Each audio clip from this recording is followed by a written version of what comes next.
Judge laughs at Clint Eastwood in court, then freezes when he flashes his USSS badge. Before we dive in, kindly hit the subscribe button and let us know where you're watching from in the comments. The wooden gavel came down with a sharp crack, and the murmur of the small Wyoming courtroom died instantly. Judge Robert Willis, a man of average height and considerable girth, adjusted his glasses as he scanned the paperwork before him. The room, filled with a handful of locals and county officials, felt more like a town hall meeting than a place of law. The case at hand was nothing more than a routine zoning dispute, and the judge had already decided it wasn't going to take up much of his time. Seated at the defendant's table was Clint Eastwood, looking every bit the legend that time had refused to fully break.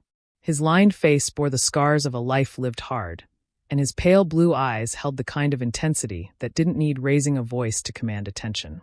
Dressed in a worn leather jacket and jeans, he looked like a man who had been dragged into this courtroom against his better judgment. Judge Willis cleared his throat. "Mr. Eastwood, it says here that your guest house on the northern edge of your property exceeds the size limitations set forth by the Jackson County zoning laws. As such, the county is within its rights to require that it be brought into compliance or removed." He glanced up, barely concealing a smirk. "I assume you'd like to make a case for keeping it?" Eastwood leaned forward, resting his forearms on the table. His voice, though gravelly with age, carried effortlessly through the room. "I built that place with my own hands. It's not bothering anybody. And I sure as hell don't take kindly to the government telling me what I can and can't do on my own land." A few chuckles rippled through the gallery, but the judge simply shook his head. "Mr. Eastwood, the law applies to everyone, even if you have a few movies under your belt." More laughter followed, but Eastwood didn't so much as blink. He let the room have its moment, let them enjoy the idea that they had an aging actor standing before them, pleading his case like any other citizen. Then, slowly, deliberately, he reached into his jacket. The bailiff took a half step forward, his hand twitching near his holster, but Eastwood didn't pull out a weapon. Instead, he produced a small, silver badge, placing it flat on the table where the overhead lights caught the lettering. The laughter stopped. Judge Willis squinted at it, his smirk faltering. "What the hell is that supposed to be?" Eastwood leaned back, crossing his arms. "That, Your Honor, is a United States Secret Service badge. And it means I've had to enforce a lot more than zoning laws in my time." The judge's expression changed immediately. The color drained from his face, and his fingers twitched slightly as he adjusted his glasses for a closer look. He wasn't a fool. He knew what he was staring at. The badge was authentic, the kind issued only to men who had served in the darkest, most classified corners of national security. For a moment, there was silence. Then Judge Willis cleared his throat. "Mr. Eastwood, are you telling me you were?" "A lot more than an actor," Eastwood interrupted, his voice quiet but firm. "And a lot more than what's in your case file." Willis licked his lips. The weight of what he had just learned settled on his chest like a lead brick. There had been whispers over the years, rumors that some of Hollywood's most legendary figures had pasts that weren't meant to be discussed. But this was something else entirely. He glanced at the bailiff, who looked just as stunned as he felt. The spectators in the room had stopped fidgeting, their casual amusement now replaced with an uneasy curiosity. Willis shifted in his seat. "Mr. Eastwood, what exactly are you doing here in Wyoming?" Eastwood smiled slightly, but there was no warmth in it. "Just trying to live a quiet life, Your Honor." The judge studied him carefully, now understanding that the man before him wasn't just some Hollywood relic fighting over a property line. He was something else entirely. And suddenly, a simple zoning dispute didn't seem so simple anymore. Judge Willis sat stiffly in his chair, his mind struggling to reconcile what he had just seen. The weight of the courtroom had shifted, as if gravity itself had changed with the revelation of Clint Eastwood's past. The badge still sat on the table, gleaming under the overhead lights. It wasn't a prop, wasn't some relic from a film set, it was real. More than that, it was official. He looked up at Eastwood, who sat as still as a statue, his sharp blue eyes locked onto him, waiting. The judge felt a bead of sweat forming at his temple. He had never been an easily rattled man, but something about this moment felt different. "Mr. Eastwood," Willis said carefully, clearing his throat. I wasn't aware of your, affiliations." Eastwood smirked, slow and measured. Not many were. The judge picked up the badge, turning it over in his hands. It had weight to it, the kind of heft that came with real authority. He had seen Secret Service badges before, but this one was different. The number, the insignia, It wasn't the standard issue of a field agent or a security detail. This was something else entirely. Finally, he set it down, exhaling. I assume this means your role in government service wasn't exactly public knowledge?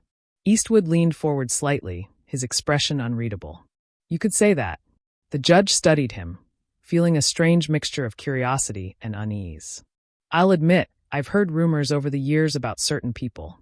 People with pasts that weren't meant to be discussed. But you? I just figured you were an actor who happened to play tough guys on screen. Eastwood chuckled, but there was no humor in it. You think it's easy playing tough guys? You think I just read a script and pretended? Willis hesitated. I guess I never thought about it that way. Most people don't. Eastwood sat back in his chair, tapping his fingers on the table. Truth is, I was good at two things, acting and getting my hands dirty. One of those things paid better, but the other one? That was a duty. The room was silent now, the air thick with the weight of unspoken things. Willis shifted in his chair. So what does that mean for this case? Because I have to tell you, Mr. Eastwood, as much as I respect whatever you've done in the past, it doesn't change the fact that the zoning laws are in place for a reason. Eastwood nodded slowly, as if he had expected that answer. And I'm not asking for a favor. I'm asking for understanding. Willis raised an eyebrow. Understanding. Eastwood's voice dropped, the gravelly timbre deepening. That guest house isn't just a guest house. It's a safe house. Willis blinked. A what? A safe house, Eastwood repeated. You ever hear of Blackthorn? The judge frowned, the name unfamiliar. Should I have? Eastwood smirked, but his eyes remained cold. No. That's the whole point. Willis drummed his fingers on the bench, his legal mind trying to piece things together. All right, let's say I believe you. Let's say that your guest house has some kind of national security purpose. Why not just go through official channels? Why fight this in open court? Eastwood's face darkened. Because the people who should be protecting me are the ones trying to erase me. Willis felt a chill run through him. Erase you? Eastwood nodded. Old programs have a way of coming back to haunt the people who ran them. Blackthorn was one of those programs. It was never supposed to exist, but when you work in the shadows long enough, you learn that nothing ever really stays buried. Someone wants to clean the slate, and I have a feeling that if I let them take down that safe house, it won't be long before they come for me next. The judge swallowed hard. This was no longer about a simple property dispute. It was about something much bigger, something that went far beyond Jackson, Wyoming. He glanced toward the door, half expecting men in suits to come bursting in at any second. Mr. Eastwood, you're asking me to ignore zoning laws based on something I have no proof of. Eastwood sighed, rubbing his fingers together in thought. I get it, Judge. You've got a job to do. But you have to understand, this isn't just about my property. It's about what's coming next. You don't know it yet, but you're standing on the edge of something big. Something dangerous. Willis frowned. And what exactly is coming next? Eastwood leaned in, his voice a whisper. A war. One that's been waiting a long time to start. The judge stared at him, the words settling over him like a heavy blanket. He had walked into his courtroom today expecting a simple case, a routine decision about a guest house that was too large for county standards. Now he was staring into the eyes of a man who had lived more lives than anyone knew, a man who was warning him about a conflict that wasn't in any history book. And for the first time in his career, Judge Willis wasn't sure if he was going to make it home in one piece. Judge Robert Willis sat frozen in his chair, the weight of Clint Eastwood's words pressing down on him like a lead anchor. His courtroom was supposed to be a place of order, a refuge for law and logic. But now, with a man like Eastwood sitting before him, it felt more like the opening scene of something far bigger, something he wasn't prepared for. Outside, the Wyoming sun had begun to dip behind the mountains, casting long shadows through the windows. The quiet murmurs of the few remaining courtroom observers had faded, replaced by an unsettling silence. The judge licked his lips, gathering his composure. Mr. Eastwood, I don't take kindly to threats in my courtroom. Eastwood didn't move, didn't even blink. That wasn't a threat, Your Honor, he said, his voice calm but firm. It was a warning. Willis exhaled slowly, trying to ignore the tightness in his chest. So you expect me to believe that a simple zoning dispute is actually part of some larger conspiracy? That your property is what did you call it? A safe house? Eastwood smirked. You're catching on. The judge scoffed. I don't have time for this. The law is the law, and your past, whatever it is, doesn't change that. Eastwood studied him carefully. You don't know what you're stepping into, Judge. Willis shook his head, tired of the cryptic games. Then why don't you enlighten me? Who exactly is coming after you? Eastwood exhaled through his nose, tapping his fingers lightly on the table. There was a time when men like me weren't just assets. We were the insurance policy. Blackthorn wasn't a program you joined. It was one you were chosen for. And once you were in, there was no getting out. Willis narrowed his eyes. Sounds more like a death squad than a government operation. Eastwood chuckled darkly. You're smarter than you look. The judge folded his arms. Then let me guess, something changed. Something went wrong. Eastwood nodded. Blackthorn was buried, officially. But unofficially? It went private. The same men who trained us started selling their skills to the highest bidder. Countries, corporations, people with money and power, but no conscience. Willis leaned forward, his legal instincts kicking in. And now, someone's trying to clean house? Erase the past. Eastwood nodded. Exactly. And if my name's still on their list, it means I'm not the only one left alive. A knock at the side door made Willis jump slightly. The bailiff entered, leaning down to whisper something in the judge's ear. Sir, there's a federal agent here. Says it's urgent. Willis stiffened. He looked at Eastwood, who remained unfazed, then back at the bailiff. What agency? Homeland Security, the bailiff murmured. He said you'd want to hear what he has to say. The judge hesitated. A federal agent showing up in the middle of a routine zoning case was anything but normal. Eastwood smirked. Told you, Judge. You're already in deeper than you think. Willis exhaled, then nodded at the bailiff. Fine. Let him in. The bailiff disappeared through the side door. Moments later, it swung open again, and a tall man in a dark suit stepped inside. He was in his early 40s, sharp-eyed, and moved with the quiet confidence of someone used to being in control. Judge Willis, the man said, flashing a badge. Special Agent Mark Helton, Department of Homeland Security. Willis eyed him cautiously. I assume this isn't a coincidence? Helton shook his head. I'm afraid not. He turned his gaze to Eastwood. Mr. Eastwood. Been a long time. Eastwood nodded slightly. Not long enough. Helton sighed, stepping forward. Judge, I'm going to need you to clear the room. Willis glanced around. The remaining spectators and clerks were already looking uneasy, sensing something bigger unfolding before them. He tapped his gavel once. Clear the courtroom. Now. The room emptied in minutes, leaving only Eastwood, Willis, and Agent Helton. Helton turned back to the judge. Your Honor, you need to understand something. Clint Eastwood isn't just an actor. He isn't just a former operative. He's a man who was part of something that never should have existed. And if he's flashing that badge in your courtroom, it means something's very wrong. Willis folded his arms, his mind racing. Why don't you cut the cryptic talk and tell me exactly what's happening? Helton hesitated, then reached into his jacket and pulled out a folder. He handed it to Willis. This is what you're dealing with. Willis opened the folder, his eyes widening as he flipped through grainy surveillance photos. Some were old, taken in the shadows of history, showing Eastwood alongside men whose names had long since faded into classified files. Others were newer, satellite images, intelligence reports. One showed a burned-out compound in Eastern Europe. Another depicted bodies in the snow, lined up like discarded chess pieces. The final page held a name. Logan Pierce. Willis looked up. Who the hell is Logan Pierce? Helton exhaled. The man who's cleaning up Blackthorn. And if he knows Eastwood is still alive, it means your courtroom just became the front line of a war you never knew existed. The judge swallowed hard. His simple zoning case had just turned into something far more dangerous. And for the first time in his life, he wasn't sure he wanted to know the truth. The walls of Judge Robert Willis's chambers felt smaller than usual, as if the weight of the conversation pressing down on the room was enough to shrink the very space they occupied. The moment Special Agent Mark Helton handed him the folder, Willis knew that he was no longer just a small-town judge handling minor disputes. He was now part of something much bigger, and far deadlier, than he had ever imagined. He flipped through the pages, his stomach tightening with every photograph, every classified document. The black and white images of Clint Eastwood standing beside high-ranking military officials, intelligence officers, and even a former president were damning enough. But it was the last few pages that made his blood run cold. Logan Pierce, Willis murmured, reading the name aloud. He glanced up at Helton.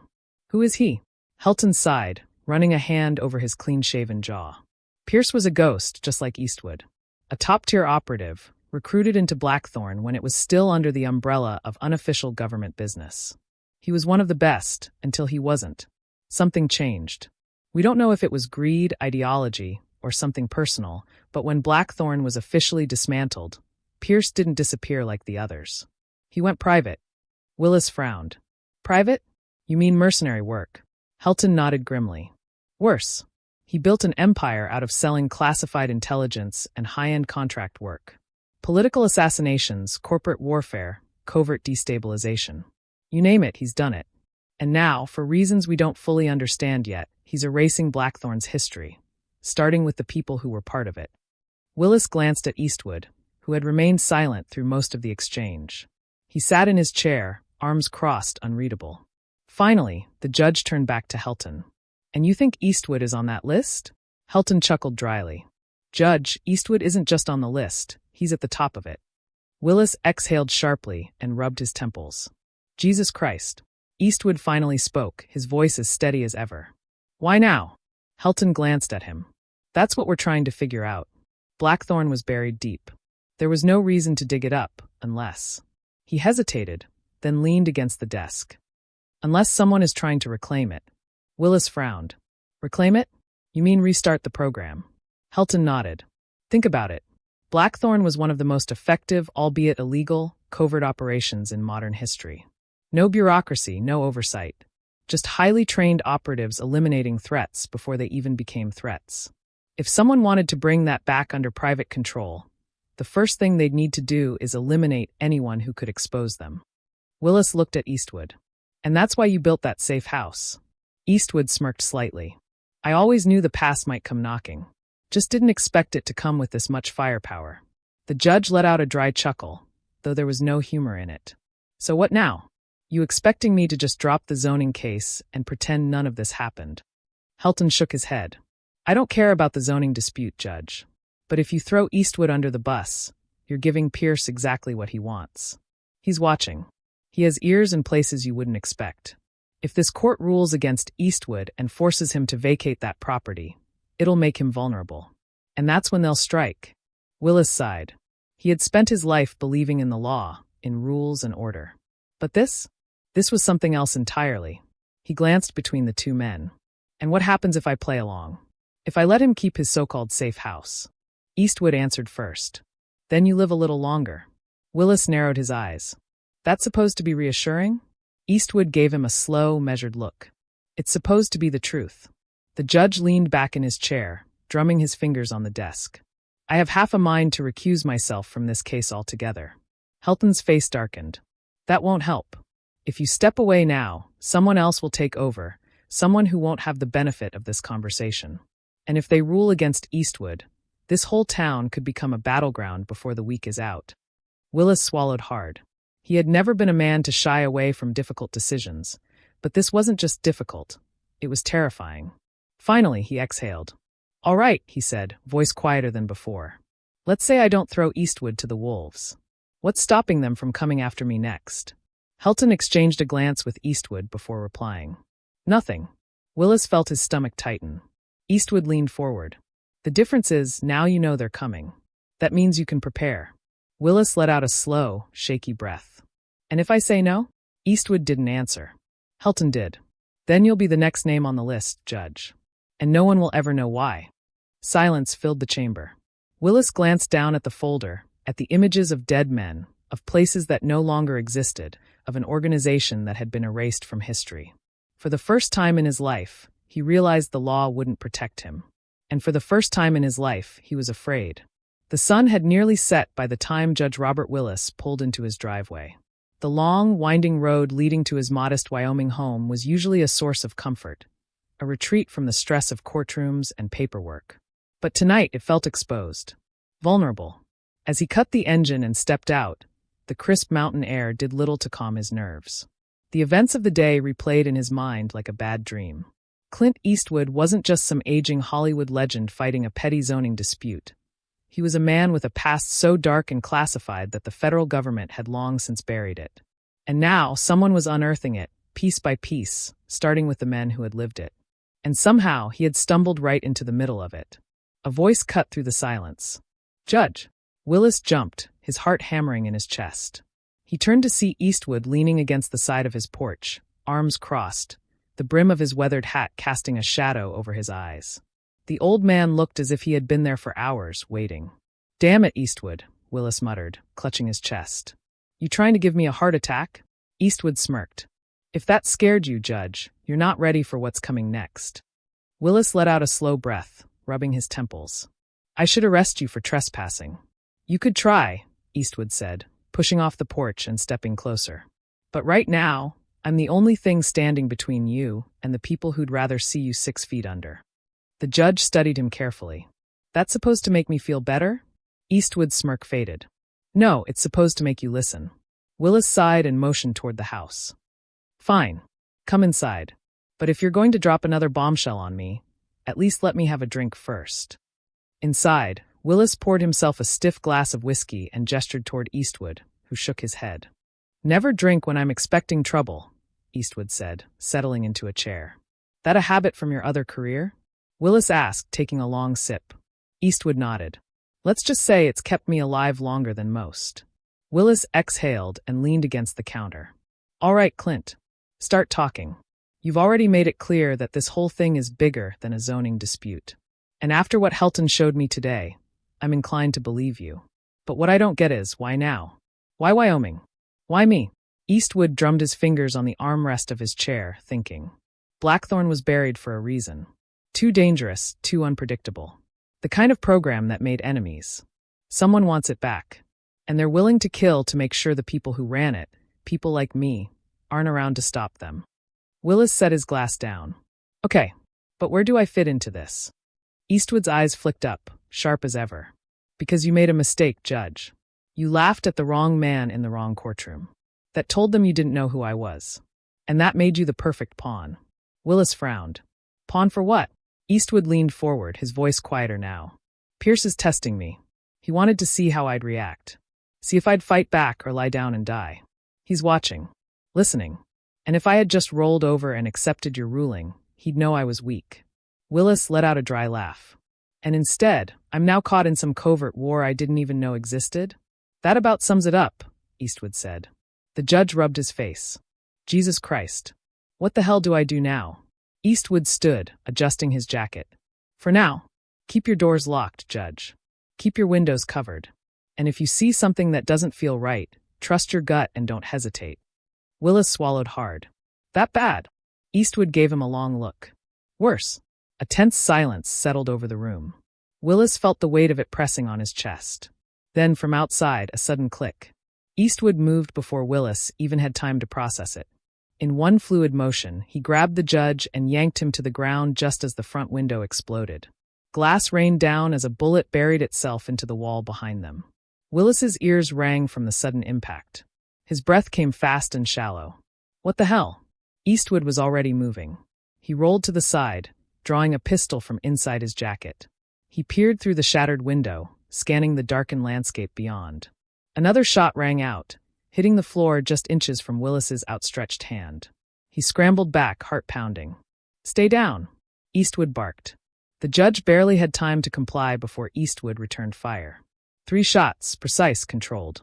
A moment of silence, then the distant sound of a car engine roaring to life. Tires screeched against the pavement as whoever had taken the shots peeled away into the night. Eastwood kept his gun raised, waiting, listening. Nothing. Slowly, he exhaled and lowered the weapon. He turned to Willis, who was still sitting on the floor, wide-eyed and breathing heavily. "Judge," Eastwood said, tucking the gun back into his jacket. "Welcome to Blackthorn." Willis looked around his shattered living room, his mind racing. Just hours ago, he had been a simple judge handling a simple case. Now he was ducking bullets from unseen enemies. He ran a hand through his hair, swallowing hard. "Jesus, Clint. What the hell did I just get myself into?" Eastwood smirked, but there was no humor in it. "The fight of your life, Your Honor." Willis stared at the broken window, at the hole in his wall, at the bullet casing that had rolled onto the hardwood floor. For the first time in his life, he felt truly powerless. And for the first time in his life, he understood exactly what fear felt like. Judge Robert Willis hadn't moved from his spot on the floor. His ears still rang from the gunshots, his breathing uneven. The bullet hole in his living room wall was real. The shattered window, the cold wind blowing in from outside, it was all real. And that meant everything Clint Eastwood had told him was real, too. Eastwood remained on his feet, his posture relaxed but his eyes sharp as ever. He scanned the darkened landscape outside the broken window, watching, waiting. His gun was still in his hand, the barrel steady. He hadn't even flinched when the bullets came. Willis swallowed hard. "Clint, tell me you know who the hell that was." Eastwood didn't take his eyes off the outside. "If I had to guess, someone working for Pierce. Could be local muscle, could be professionals." He turned back to Willis. "Either way, it means we just ran out of time." Willis rubbed his face, his hands shaking slightly. "Jesus. You were right. They really are coming after you. And now they know you're involved," Eastwood added. "You're officially a loose end, Judge. That means they'll be back." The words settled in Willis's gut like a stone. He had always lived his life by the law, believing in the power of rules and order. But this wasn't about laws. This wasn't even about justice. This was survival. He forced himself to his feet, his knees feeling weak beneath him. "All right, so what the hell do we do now?" Eastwood holstered his gun and walked to the shattered window, peering out into the darkness. "We move. Now." Willis frowned. "Move? Move where?" "Someplace they won't expect," Eastwood said, already moving toward the door. "Someplace safe." Willis let out a dry chuckle. "Safe? I'm guessing that place doesn't exist anymore." Eastwood gave him a sideways glance. "Oh, it exists. But getting there won't be easy." The judge hesitated. He wasn't used to this. He was used to being in control, to having the power to dictate outcomes from the bench. But now he was just another man running for his life. He exhaled sharply. "All right, let's go." Eastwood nodded, stepping outside first, scanning the street. The night was quiet, too quiet. The smell of gunpowder still lingered in the air. Willis followed him, locking the door behind him even though he knew it wouldn't stop anyone determined enough to come inside. "Where are we headed?" Eastwood didn't answer immediately. He walked to an old pickup truck parked at the edge of the driveway and popped open the glove compartment. Inside, Willis caught a glimpse of several items: a spare pistol, extra ammunition, and something that looked suspiciously like an encrypted phone. Finally, Eastwood turned to him. "Utah. Salt Lake City." Willis blinked. "Utah? What the hell is in Utah?" Eastwood handed him a slip of paper. "A man named Joseph Tanner. If he's still alive, he'll have answers." The name was unfamiliar, but then again, everything about this situation was outside Willis's expertise. He glanced at Eastwood. "And if he's not alive?" Eastwood smirked. "Then we're already too late." The drive was long, silent, and tense. Eastwood drove with the kind of focus that suggested he had done this before, many times. His hands were steady on the wheel, his eyes constantly scanning the road, the mirrors, the passing headlights of other cars. Willis, on the other hand, was trying to keep himself together. The whiskey he had downed earlier had long since burned away, leaving only the pounding headache of reality. Finally, after nearly an hour of silence, Willis spoke. "Tell me about this Tanner guy." Eastwood didn't take his eyes off the road. Joseph Tanner was one of the best. Surveillance, infiltration, cleanup. He was the guy they sent in when they wanted something, or someone, to disappear without a trace. Willis shifted uncomfortably in his seat. "And you trust him?" Eastwood chuckled dryly. "I don't trust anyone, Judge. But I do know that if Tanner's still breathing, he's probably got eyes on us already." Willis frowned. "What do you mean?" Eastwood tapped the dashboard. "Blackthorn operatives don't get caught off guard. If he's still alive, he already knows we're coming." That didn't sit well with Willis. "Then why go to him at all?" "Because," Eastwood said, his tone flat, "he's the only man left who might know what Pierce is planning." Willis sighed, rubbing his temples. "I can't believe I'm involved in this. I'm a judge, Clint. Not a soldier."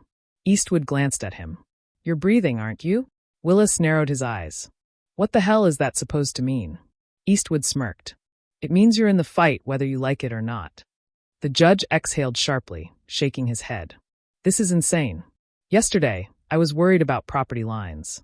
Now I'm on the run with a former government assassin." Eastwood's smirk faded.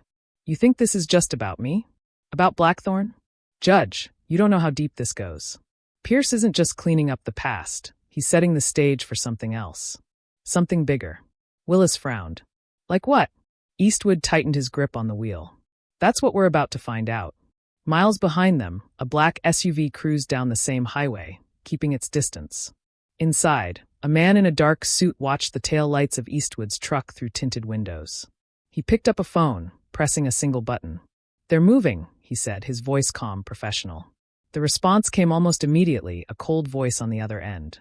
"Do we take them now?" A pause. "No," the man said. "Let them run. It'll be easier that way." He hung up, staring out at the open road ahead. This wasn't over. Not by a long shot. The highway stretched ahead of them, an endless ribbon of asphalt cutting through the Utah desert. The air outside was thick with the kind of silence that only existed in the deep hours of the night, where the world seemed to pause, waiting for something to happen. Inside Clint Eastwood's truck, Judge Robert Willis was beginning to understand something terrifying. There was no going back. His life had changed in the span of a single courtroom session. He had gone from ruling on zoning disputes to dodging bullets in his own home, from believing in the power of the law to realizing that there were men who lived far beyond its reach. Clint Eastwood was one of those men. And now, by sheer bad luck, so was he. The Wyoming mountains had long since faded behind them, and Salt Lake City loomed ahead in the distance, a collection of twinkling lights at the base of the Wasatch Range. But despite the promise of civilization, Willis had never felt more exposed. He glanced over at Eastwood, who hadn't said much since they left his house. The old man drove with the steady, practiced precision of someone who had done this too many times before. His eyes flicked between the road ahead, the rearview mirror, and the horizon, scanning for threats. Willis sighed. "Tell me something, Clint. How the hell did you get into this life?" Eastwood smirked, but he didn't take his eyes off the road. "You really want to know?" "Not sure. But since I apparently don't have a choice anymore, I might as well learn what kind of mess I'm in." Eastwood was quiet for a long moment before speaking. "I was recruited young. Special projects. The kind of work that never made it into history books. Blackthorn didn't have ranks, didn't have titles. We were just men who got things done. No one knew our names, and that's the way it was supposed to be." Willis swallowed hard. "But people did know your name." Eastwood chuckled. "Yeah, that's what made me useful. Who would ever suspect a Hollywood actor was running operations on the side?" The judge shook his head. "So all these years you were what? A ghost?" "A ghost," Eastwood repeated. "But ghosts don't stay buried forever. Someone always wants to dig them up." Willis exhaled, staring at the road ahead. "And now Pierce is the one digging?" "Looks like it," Eastwood said. Willis rubbed his temples. "And this Tanner guy, he's going to help us?" Eastwood smirked. "Tanner doesn't help people. He survives. And right now, if he's still alive, he knows we're coming. That means one of two things. Either he's ready to talk, or he's already packed up and disappeared." Willis frowned. "And if it's the second option?" Eastwood's grip on the wheel tightened. "Then we're running out of time." They reached Salt Lake City just before dawn, pulling into a quiet neighborhood on the outskirts of town. The houses here were modest, old but well-kept, the kind of place where people left their porch lights on at night and still trusted their neighbors. Eastwood slowed the truck as they approached a single-story house at the end of a cul-de-sac. The blinds were drawn. The porch light was off. Willis frowned. "You sure this is the place?" Eastwood nodded. Tanner always liked to keep things low-key. They sat in the truck for a moment, both men watching the house in silence. Finally, Eastwood unbuckled his seatbelt. "Stay here." Willis scoffed. "Like hell.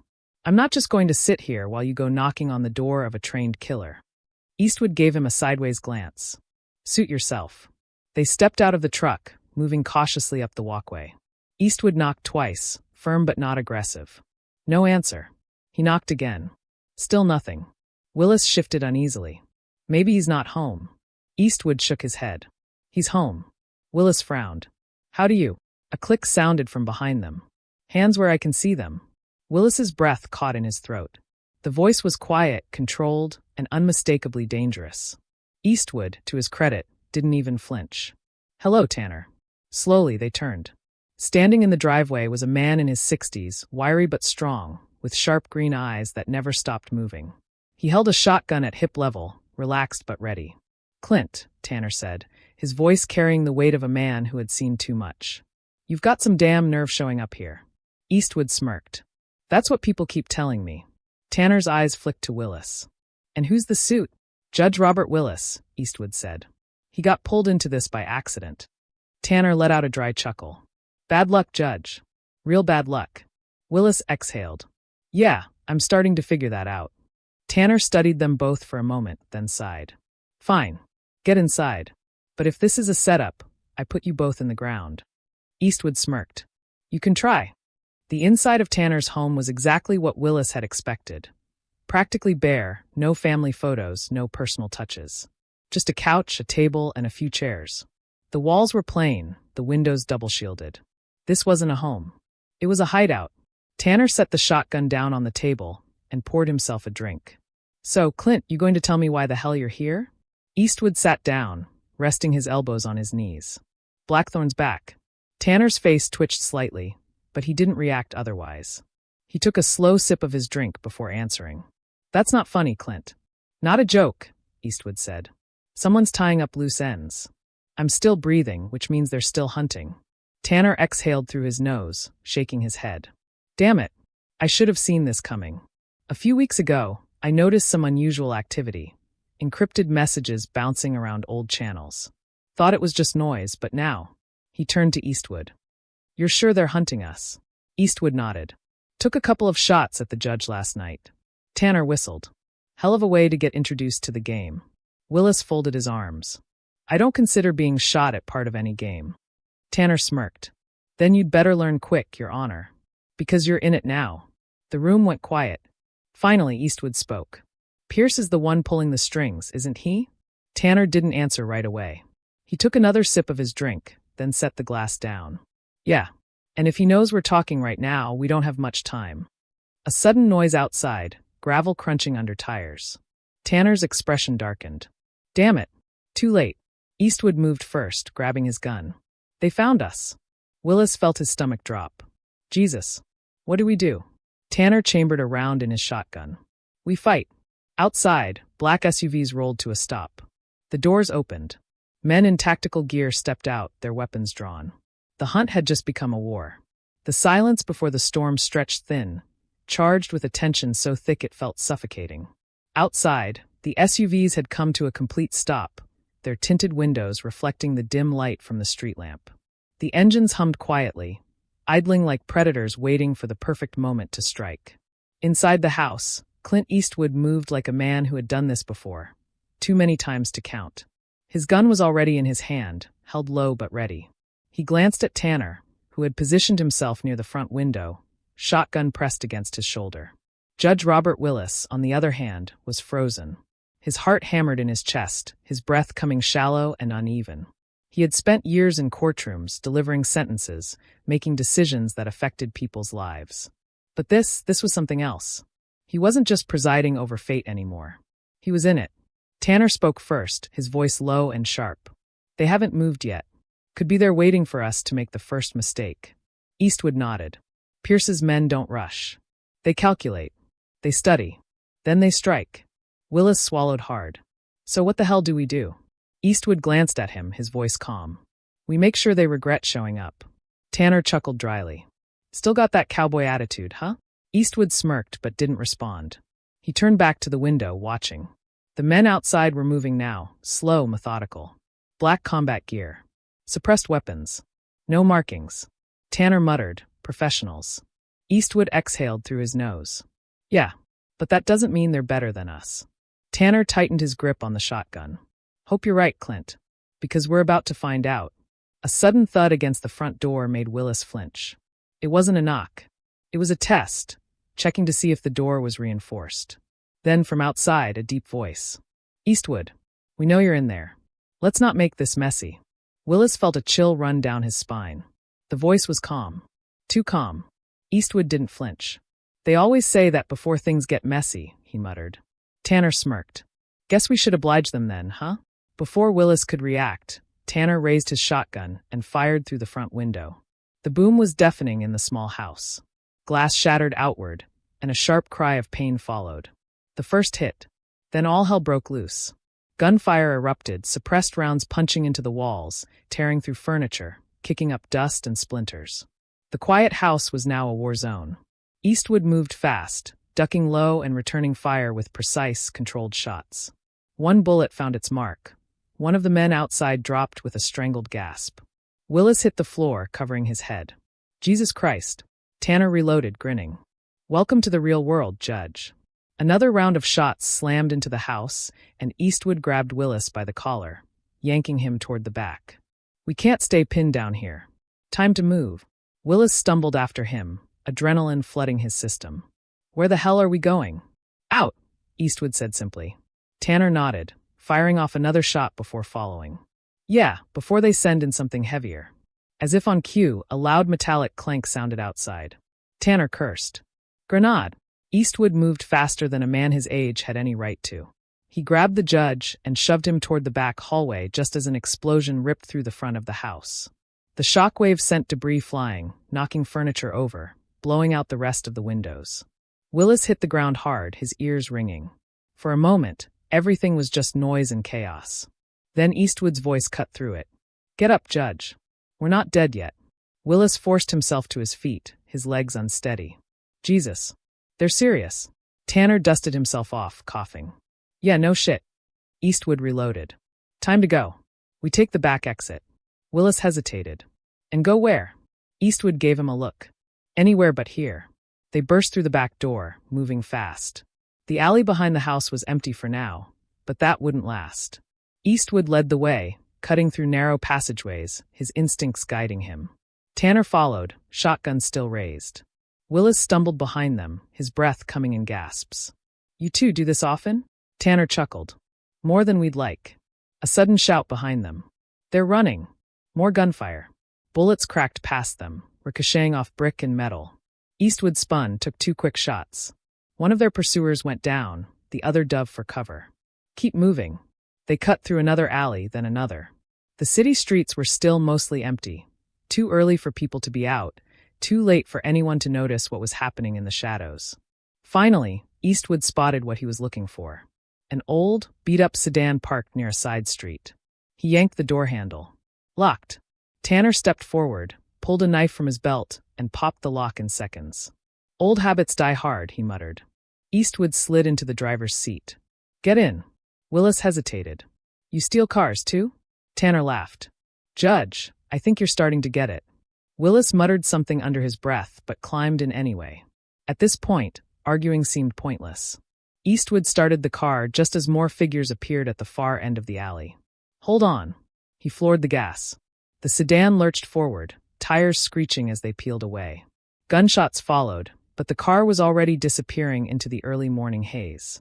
They didn't stop until they reached the outskirts of the city, pulling onto an abandoned dirt road. Eastwood finally slowed the car, exhaling. Tanner leaned back in his seat. Well, that was fun. Willis glared at him. Fun. I nearly got my damn head blown off. Tanner grinned. Welcome to the club, Your Honor. Eastwood turned in his seat. Tanner, we need answers. Now. Tanner nodded, rubbing his temple. Yeah, I get it. Look, if Pierce is making moves, then we need to figure out what he's after. And I have a feeling I know where to start. Willis frowned. Where? Tanner took a breath. There's a name. Someone who might know what Pierce is planning. Eastwood's eyes narrowed. Who? Tanner hesitated, then spoke a name that sent a chill through the air. Victor Langley. Willis looked between them. Who the hell is Victor Langley? Tanner's face darkened. He was our handler, back when Blackthorn was still in the shadows. Eastwood's expression hardened. And if he's still alive, he's the only one who can tell us what Pierce is really after. The judge exhaled sharply. Great. Another ghost from the past. Tanner smirked. You're catching on, Judge. Eastwood started the car again. Then let's go find him. The hunt wasn't over. It was just beginning. The dirt road stretched ahead, swallowed by the early morning mist. The stolen sedan rumbled along the uneven terrain, its old engine groaning with every bump. Inside, the air was thick with tension, the silence between the 3 men heavy with unspoken thoughts. Clint Eastwood sat behind the wheel, his grip steady, his gaze fixed ahead. Judge Robert Willis sat in the passenger seat, still struggling to process the night's events, while Joseph Tanner sat in the back, his shotgun resting against his knee. Willis finally broke the silence. Victor Langley. You said he was your handler. That means he was what, your boss? Tanner chuckled dryly. Boss? No. Langley wasn't the kind of man who gave orders. He was the kind who made sure the job got done. No questions, no loose ends. Willis frowned. And now he's supposed to have the answers we need? Eastwood spoke for the first time in a while, his voice quiet but firm. If Langley's still alive, he knows more than anyone else. He was the only one who saw every piece of Blackthorn. The missions, the people, the fallout. If Pierce is trying to rebuild it, Langley's the key. Willis exhaled, rubbing his temples. So where do we even find him? Tanner pulled a crumpled piece of paper from his jacket and tossed it into Willis's lap. That's his last known location. Deep in the Arizona desert, outside a town nobody's ever heard of. Willis unfolded the paper, reading the name of the place. Red Mesa, Arizona. The judge let out a dry chuckle. You mean to tell me we're driving to the middle of the desert to find a ghost? Eastwood smirked. Wouldn't be the first time. It took them most of the day to reach the Arizona border. The highways were long and empty, the kind of roads that seemed to stretch into nothingness. Red Mesa wasn't on most maps, and the deeper they drove into the desert, the more isolated the world around them became. By the time they reached the town, the sun was beginning to dip below the horizon, casting long shadows over the dust-covered streets. Red Mesa wasn't much to look at. A collection of old buildings, a single gas station, a diner, and not much else. The kind of place where people kept to themselves and strangers weren't welcome. Tanner leaned forward, looking out the window. Langley always liked places like this. Places where the past didn't exist. Eastwood pulled the car into the gas station parking lot, killing the engine. We start asking around. Someone here knows where he is. Willis frowned. And if he doesn't want to be found? Eastwood smirked. Then we make him want to be. The gas station was run by an old man who looked like he had been there since the place was built. He eyed them suspiciously as they walked in, his cigarette burning low in the corner of his mouth. Eastwood stepped up to the counter. We're looking for someone. Victor Langley. The old man exhaled a stream of smoke, barely reacting. Never heard of him. Tanner chuckled. See, that's funny. Because we were told he's been living around here for a while now. The old man's gaze flicked between them. Don't know what you're talking about. Willis, standing behind them, could see it, the lie.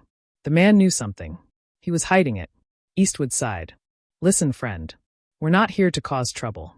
We just need to talk to him. The old man studied them for a long moment, then finally muttered, Try the diner. You didn't hear that from me. Eastwood nodded. Much appreciated. As they walked back outside, Willis shook his head. You really think he's going to be sitting in a diner? Tanner smirked. If I knew where I was, I'd be watching my back from the safest place in town. And that's usually where the coffee's hot and the exits are clear. The Red Mesa Diner was a relic from another time. Old neon sign buzzing faintly, cracked leather booths, the smell of burnt coffee hanging in the air. The place was nearly empty, save for a waitress wiping down the counter and a single man sitting in the back corner. Willis knew, even before Eastwood and Tanner started walking toward him, that they had found Langley. The man was older than they remembered. His once black hair was now mostly gray, his face deeply lined. He wore a simple flannel shirt and jeans, blending in with the locals. But his eyes, his sharp, calculating eyes, hadn't changed a bit. He didn't look surprised to see them.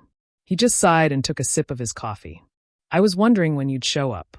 Eastwood slid into the booth across from him, Tanner taking the seat next to him. Willis hesitated for a moment before sitting beside Eastwood. Langley set his cup down and exhaled. You always were too stubborn to stay dead, Clint. Eastwood smirked. I could say the same about you. Langley chuckled, shaking his head. Guess we're both ghosts now.